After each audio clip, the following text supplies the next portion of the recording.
Next target paper देखते हैं जो कि एसोलॉजी सेकेंड ईयर का है। ठीक है, अगेन उस्तानी जी कोचिंग सेंटर के प्लेटफॉर्म से प्रोवाइड किया जा रहा है। इसको समझो ज़रा।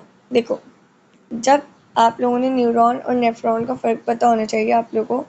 कुछ बच्चे इस क्वेश्चन को जो पहला explain the detail structure of nephron with the label diagram, इसको न्यूरॉन समझ के न्यूरॉन के अबाउट लिख के आते हैं, उनके मार्क्स कट जाते। फिर वो कहते पेपर तो सही किया था और मार्क्स पता नहीं क्यों कट गए। तो आप लोग को इसको आराम से पढ़ना है पेपर को, ठीक है।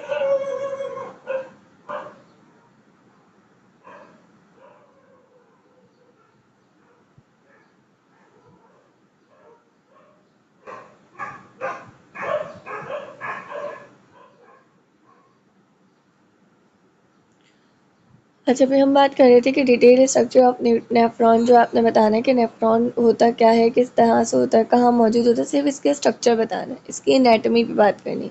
इसका आपने जो है डिटेल में फंक्शन वगैरह नहीं, इसका स्ट्रक्चर पूरा बताना है कि कैसे मौजूद होता है, क्या करता है, ठीक है। Explain the cause of kidney failure and it's treatment, kidney क्यों फेल होती है, ठीक है, काम करना क्यों बंद करती है। फिर ऑटो इम्यून डिसऑर्डर भी होता है और भी बहुत से रीजन्स होते हैं। तो और फिर उसकी ट्रीटमेंट क्या है, ठीक है। काउंटर करंट मैकेनिज्म क्या होता है, ठीक है। अच्छा भाई, उसके बाद explain the structure of skeletal muscle and ultra structure of skeletal muscle fibre with the label diagram. आपने स्केलेटल मसल और उसका अल्ट्रा स्ट्रक्चर अच्छे से करना है। फिर जो फिफ्थ क्वेश्चन इसी से रिलेटेड है, जिसमें है cross bridge cycle of muscle contraction, जो कैल्शियम की हेल्प से चल रही होती है, वो पूरी आपने बनाकर समझानी है कि कैसे चल रही होती है।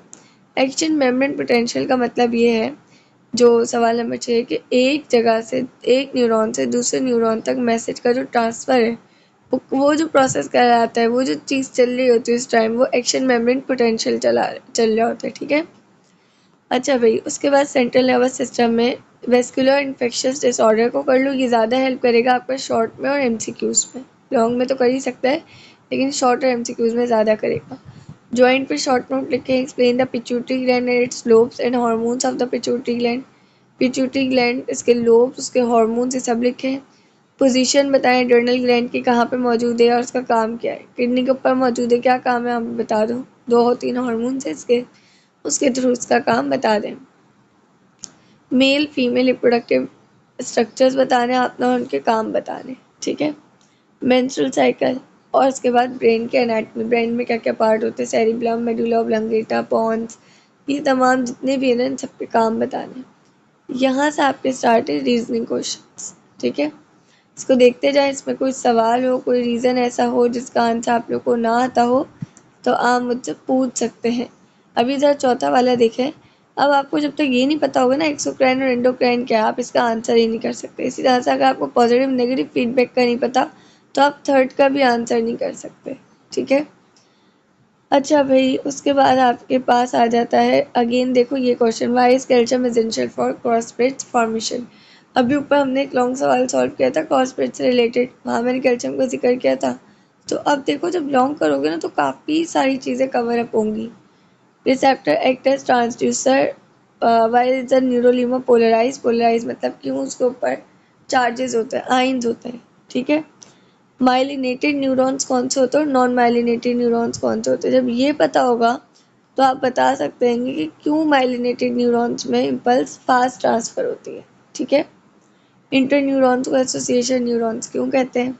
इसी तरह से वो पूछ सकते हैं सेंसरी न्यूरॉन्स को सेंसरी न्यूरॉन्स क्यों कहते हैं, मोटर न्यूरॉन्स को मोटर न्यूरॉन्स क्यों कहते हैं, उसका काम क्या होता है। सेंसरी सेंस करने वाले, मोटर मूवमेंट कराने वाले, ठीक है। हाइड्रोफिलिक हार्मोन्स और सेकेंडरी मैसेंजर्स क्या होता है आपके पास। अभी हमने ऊपर एक एमसीक्यू देखा, रीज़न देखा था सीएमपी वाला, ठीक है। ये बस उसी से रिलेटेड है।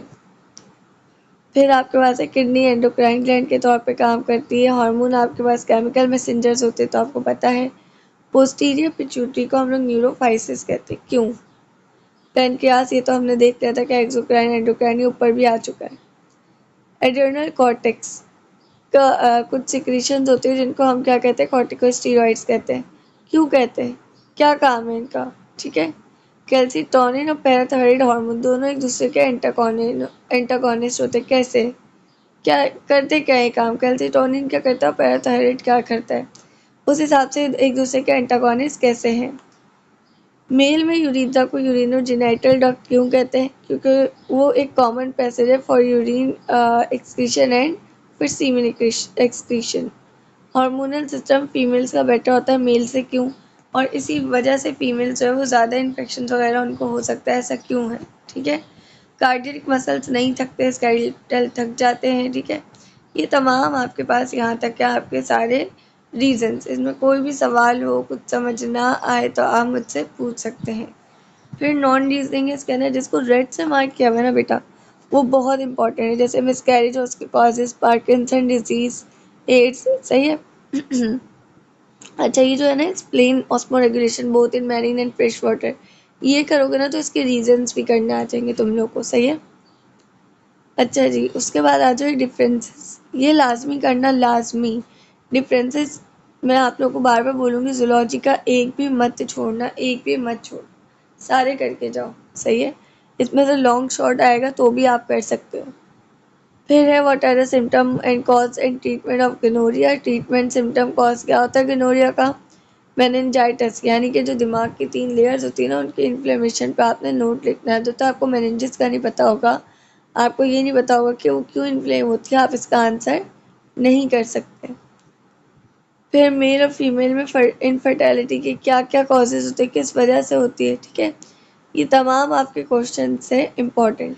यहाँ तक कोई सवाल, कोई चीज़ जो ना समझ आई, कोई भी मसला हुआ, मुझसे पूछ सकते हैं। इतनी छोटी कंसाइज वीडियो बनाने का मकसद ये कि जो बस इम्पोर्टेंट बात है ना वो आपको पता चल जाए। पीडीएफ प्रोवाइड करना मसला नहीं है।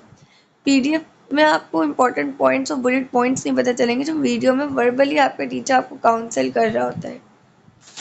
ठीक है बच्चों, पर यहाँ तक कोई भी मसला हो, कोई भी परेशानी हो तो आप मुझसे पूछ सकते हैं। अल्लाह हाफिज़।